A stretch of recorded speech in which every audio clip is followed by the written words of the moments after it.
Assalamualaikum warahmatullahi wabarakatuh. Hi guys, welcome to my channel.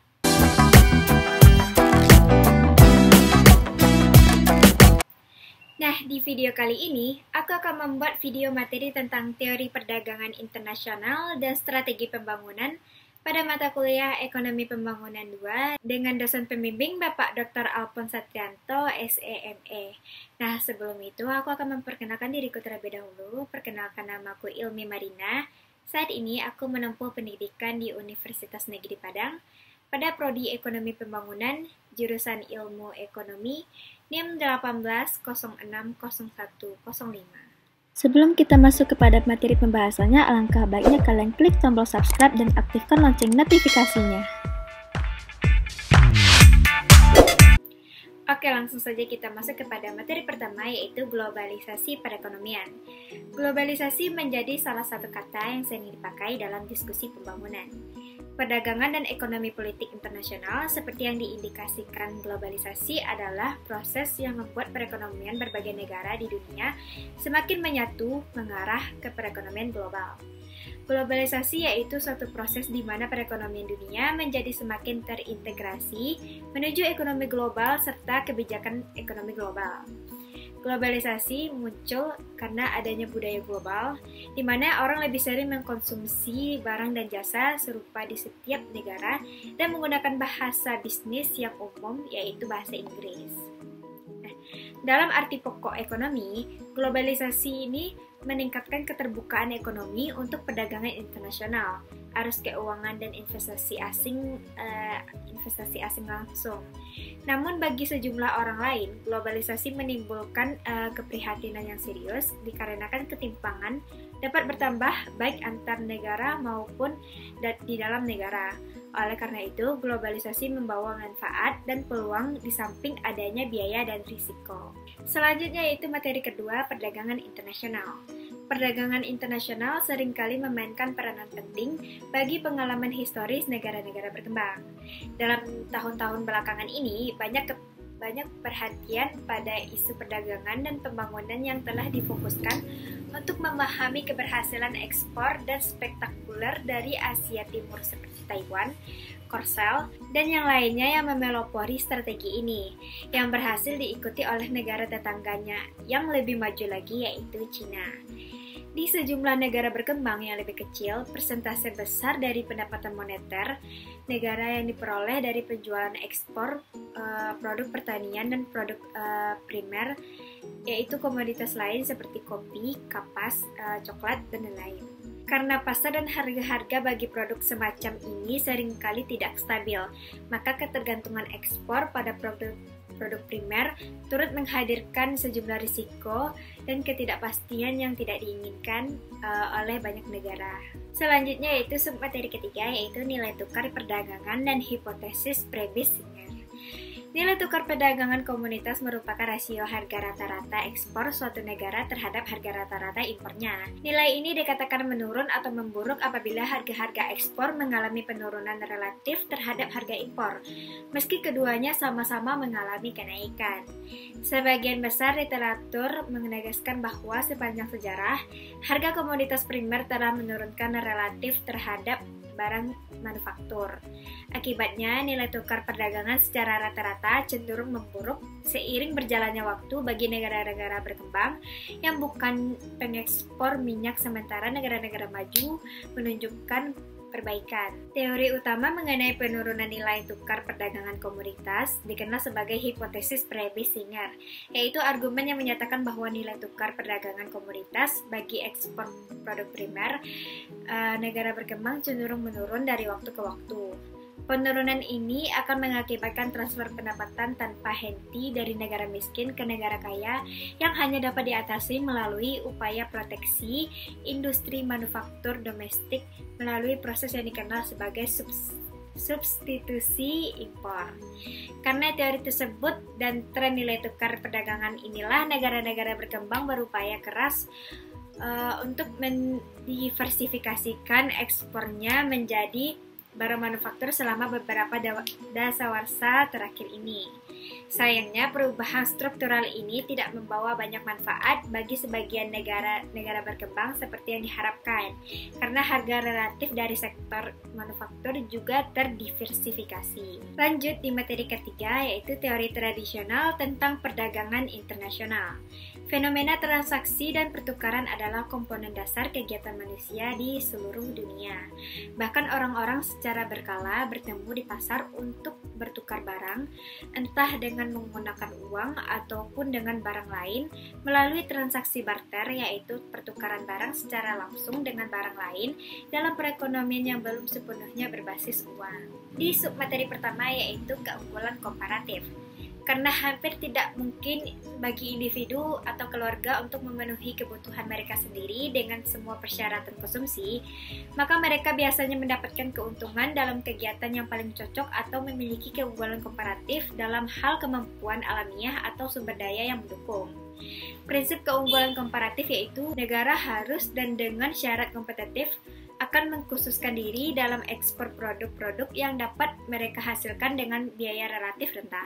Submateri kedua yaitu argumen tradisional. Nah, di sini ada beberapa argumen. Yang pertama yaitu perdagangan merupakan stimulator penting dalam pertumbuhan ekonomi. Yang kedua yaitu perdagangan mempromosikan kesetaraan domestik dan internasional dengan menyamakan faktor harga, meningkatkan pendapatan real negara-negara yang berdagang, mendayagunakan setiap bangsa dan sumber daya yang tersedia di dunia. Yang ketiga yaitu perdagangan membantu setiap negara untuk mencapai pembangunan dengan mempromosikan dan memberikan penghargaan kepada sektor ekonomi di mana masing-masing negara memiliki keunggulan komparatif, baik dalam efisien tenaga kerja maupun faktor pendukung.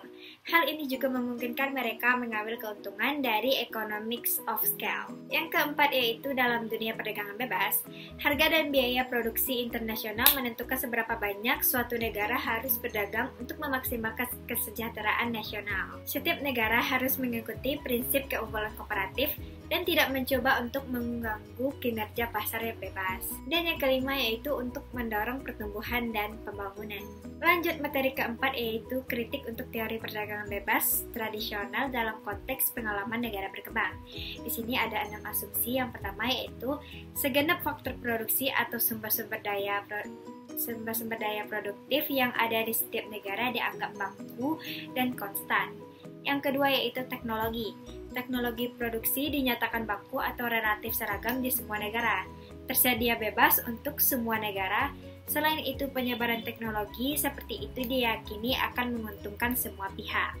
Yang ketiga yaitu dalam lingkup domestik. Perekonomian secara keseluruhan ditandai karena adanya faktor persaingan yang sempurna dan faktor-faktor risiko dan ketidakpastian dalam lingkungan usaha.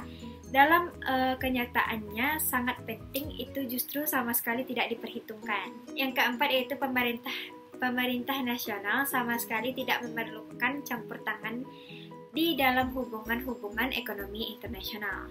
Yang kelima yaitu perdagangan akan selalu berada pada titik keseimbangan dan itu akan terjadi di setiap negara pada setiap waktunya. Yang keenam yaitu keuntungan perdagangan yang diterima oleh suatu negara dengan sendirinya dapat dinikmati oleh seluruh warga negara atau ekonomi yang ada di negara tersebut. Masuk kepada submateri pertama yaitu teknologi yang bersifat tetap dan tersedia secara bebas serta kedaulatan konsumen. Asumsi selera dan preferensi konsumen yang dianggap tetap di seluruh dunia tidak realistis. Tidak hanya modal dan teknologi produksi yang disebarluaskan ke seluruh perusahaan yang multinasional, tetapi selera dan preferensi konsumen sering dibuat dan diperkuat oleh kampanye iklan yang mendominasi pasar lokal. Dengan menciptakan permintaan untuk barang impor, pasar yang didominasi perusahaan internasional dapat meningkatkan probabilitas.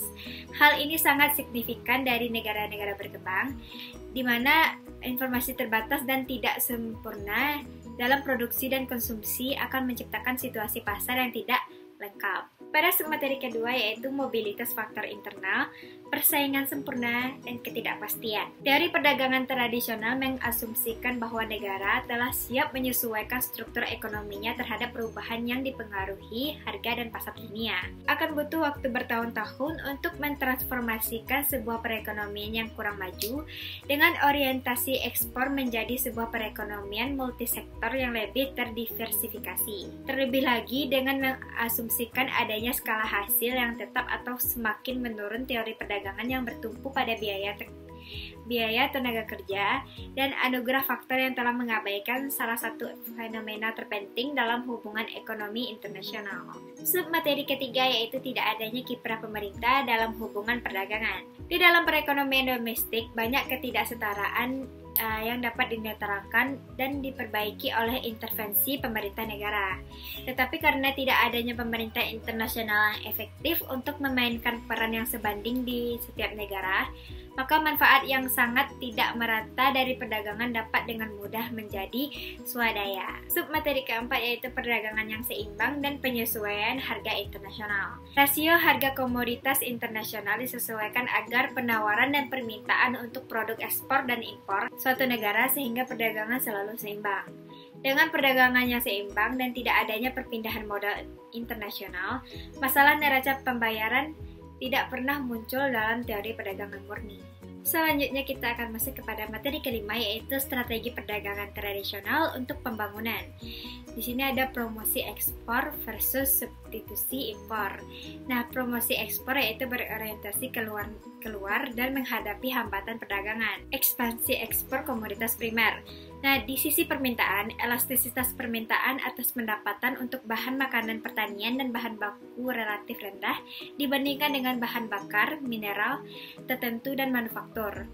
Tingkat pertumbuhan penduduk di negara maju sekarang mendekati zero population growth, sehingga sedikit ekspansi yang dapat diharapkan dari sumber ini. Elastisitas permintaan atas harga komoditas paling primer relatif rendah. Faktor keempat dan kelima bekerja pada ekspansi jangka panjang LDC dalam pendapatan ekspor produk primer mungkin adalah yang terpenting. Nah, pada di sisi penawaran, faktor terpenting adalah kekuatan struktural pada beberapa sistem produksi pedesaan di negara berkembang. Promosi produk primer yang sukses di negara-negara berpenghasilan rendah tidak dapat terjadi kecuali ada reorganisasi struktur ekonomi dan ekonomi pedesaan untuk meningkatkan total produktivitas pertanian dan mendistribusikan manfaat yang lebih luas. Perluasan ekspor produk manufaktur. Masalah permintaan LDC untuk ekspor barang manufaktur meskipun berbeda dalam konten ekonomi pasar dari produk primer, namun di sini tetap sama. Meskipun elastisitas permintaan atas pendapatan dan harga internasional untuk barang manufaktur secara keseluruhan lebih tinggi daripada komoditas primer, mereka memberikan sedikit bantuan kepada beberapa negara berkembang untuk memperluas ekspor mereka. Substitusi impor di sini berorientasi ke dalam tetapi masih berorientasi keluar. Tarif industri kecil dan teori proteksi. Substitusi impor memerlukan upaya untuk menggantikan komoditas yang diimporkan dengan sumber penawaran dan produksi domestik. Strategi yang khas adalah membuat batasan tarif atau kuota impor komoditas tertentu, kemudian mencoba untuk membuat sebuah industri lokal untuk memproduksi barang tersebut. Proteksi tarif terhadap komoditas impor dibutuhkan untuk membuat produsen domestik bisnis dan mencapai economies of scale dalam produksi. Dengan waktu dan proteksi yang cukup, industri kecil bisa tumbuh secara langsung bersaing dengan produsen negara maju dan tidak lagi membutuhkan proteksi ini. Strategi industrialisasi dan hasil substitusi impor. Di sini ada 5, yaitu yang pertama, banyak industri substitusi impor tetap tidak efisien dan mahal untuk beroperasi. Dan yang kedua yaitu penerimaan manfaat utama dari proses substitusi impor adalah perusahaan asing yang mampu menemukan solusi di balik tembok. Yang ketiga yaitu banyak substitusi impor yang sering disubsidi pemerintah, terutama barang modal dan produk setengah jadi oleh perusahaan asing dan domestik. Yang keempat yaitu dampak terhadap ekspor produk primer tradisional. Yang kelima yaitu substitusi impor yang disusun untuk merangsang pertumbuhan industri kecil dan industrialisasi mandiri dengan menciptakan hubungan ke depan dan ke belakang dengan seluruh perekonomian yang sering menghambat industrialisasi tersebut. Nah, berikut ada beberapa argumen dasar untuk proteksi tarif di negara-negara berkembang.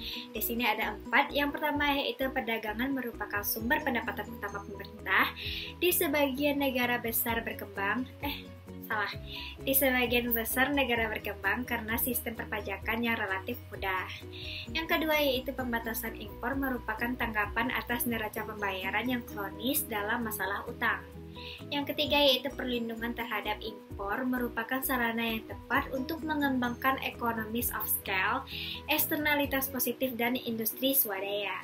Yang keempat yaitu dengan menetapkan kebijakan pembatasan impor, negara-negara berkembang bisa mengawasi nasib ekonomi mereka dengan lebih baik. Hambatan perdagangan non tarif yaitu hambatan untuk perdagangan bebas dengan bentuk selain tarif seperti kuota dan persyaratan higienis atau lebih tepatnya yang mungkin bersifat memaksa. Nah, di sini ada 2 cara untuk mengukur proteksi. Yang pertama yaitu tingkat proteksi nominal, yaitu persentase tarif ad valorem yang dikenakan atas barang impor. Dengan rumus T sama dengan P aksen dikurang P per P, di mana P aksen dikurang P merupakan harga unit output industri. Yang kedua yaitu tingkat proteksi efektif, yaitu kadar proteksi pada nilai tambah berkebalikan dengan harga akhir dari produk yang diimpor. Biasanya lebih tinggi ketimbang tingkat proteksi nominal. Dengan rumus P sama dengan V aksen dikurang V per V, di mana V aksen dikurang V merupakan nilai tambah per unit output masing-masing dan tanpa proteksi. Selanjutnya yaitu nilai tukar valuta asing, pengendalian nilai tukar, dan keputusan devaluasi. Pengendalian nilai tukar merupakan kebijakan pemerintah yang dirancang untuk membatasi arus keluar mata uang domestik dan mencegah memburuknya posisi neraca pembayaran dengan mengendalikan jumlah valuta asing yang dapat diperoleh atau disimpan oleh warga negara domestik. Sedangkan devaluasi yaitu penawaran nilai tukar resmi antara mata uang suatu negara dengan mata uang seluruh negara lainnya. Optimis dan pesimis perdagangan. Optimis perdagangan merupakan penganut teori yang meyakini manfaat dari adanya perdagangan bebas, perekonomian terbuka, dan kebijakan pembangunan berorientasi keluar. Sedangkan pesimis perdagangan merupakan penganut teori yang berpendapat bahwa tanpa adanya proteksi tarif atau pembatasan kuantitas perdagangan, negara berkembang tidak akan banyak memetik manfaat atau bahkan tidak mendapatkan apapun dari adanya sistem perekonomian terbuka dan berorientasi untuk ekspor. Materi ke-6 yaitu pendekatan strategi industrialisasi untuk kebijakan ekspor. Nah, pendekatan strategi industrialisasi berorientasi keluar dan optimis mengenai pengembangan ekspor, tetapi masih menantikan peran aktif pemerintah dalam mempengaruhi jenis dan urutan ekspor produk yang dihasilkan suatu negara supaya lebih maju dan menghasilkan nilai yang lebih tinggi. Industrialisasi berorientasi ekspor penting bagi negara-negara kecil untuk memastikan ukuran pasar yang memadai. Proses ekspor dunia adalah arena di mana kinerja jelas, cepat, dan diuji secara ketat sekaligus menjaga pemerintahan yang sumber daya dan kapasitas informasinya terbatas, serta terfokus pada masalah-masalah yang terkait dan mudah dikelola. Nah, berikut kebijakan perdagangan negara maju, kebutuhan untuk reformasi. Perekonomian negara maju dan kebijakan komersialnya sangat penting dari perspektif pendapatan kurs negara berkembang di masa depan dalam 3 bidang utama. Yang pertama yaitu hambatan tarif dan non-tarif terhadap ekspor negara berkembang. Yang kedua yaitu bantuan penyesuaian untuk pekerja yang terlantar di industri negara maju akibat akses yang lebih bebas terhadap tenaga kerja padat karya. Ekspor dari negara berkembang dengan biaya yang terendah. Yang ketiga yaitu dampak umum kebijakan ekonomi domestik negara kaya terhadap negara berkembang. Masuk ke materi ketujuh yaitu perdagangan selatan-selatan dan integrasi ekonomi. Integrasi ekonomi ini yaitu teori dan praktiknya. Integrasi ekonomi yaitu penyatuan ekonomi dan kebijakan ekonomi hingga taraf tertentu dari dua atau lebih perekonomian ke dalam satu wilayah. Salah satu varian dari hipotesis perdagangan selatan-selatan adalah bahwa negara-negara berkembang sebaiknya melakukan lebih dari sekedar perdagangan yang lebih besar satu sama lain dan beralih pada integrasi ekonomi. Integrasi ekonomi terjadi ketika sejumlah negara dalam wilayah blok perdagangan regional dengan menciptakan hambatan tarif terhadap produk-produk dari negara non-anggota sembari membebaskan perdagangan antar anggota. Blok perdagangan regional dan globalisasi perdagangan. Blok perdagangan regional yaitu koalisi ekonomi antara negara-negara dalam satu wilayah geografis, biasanya ditandai dengan liberalisasi perdagangan internal dan pembatasan seragam pada perdagangan eksternal, yang dirancang untuk mendorong integrasi dan pertumbuhan ekonomi regional. Nah, di materi terakhir yaitu materi ke-8, kebijakan perdagangan negara-negara maju, yaitu perlu adanya reformasi dan resistensi terhadap tekanan proteksionis baru. Kebijakan ekonomi dan perdagangan negara-negara maju merupakan yang terpenting dari sudut pandang pendapatan valuta asing negara berkembang di masa depan dalam 3 bidang utama. Yang pertama yaitu hambatan tarif dan non-tarif terhadap ekspor mereka. Yang kedua yaitu bantuan penyesuaian bagi pekerja yang mengalami pemutusan kerja di industri negara maju yang terkena imbas dari akses ekspor yang lebih bebas dari negara-negara berkembang yang padat karya dan berbiaya rendah. Yang ketiga yaitu dampak umum kebijakan ekonomi domestik negara maju terhadap perekonomian negara berkembang. Oke, baiklah, sekian dulu materi yang dapat saya sampaikan. Apabila ada kesalahan kata atau kekurangan yang lainnya, mohon dimaafkan. Wabillahi taufiq wal hidayah. Assalamualaikum warahmatullahi wabarakatuh.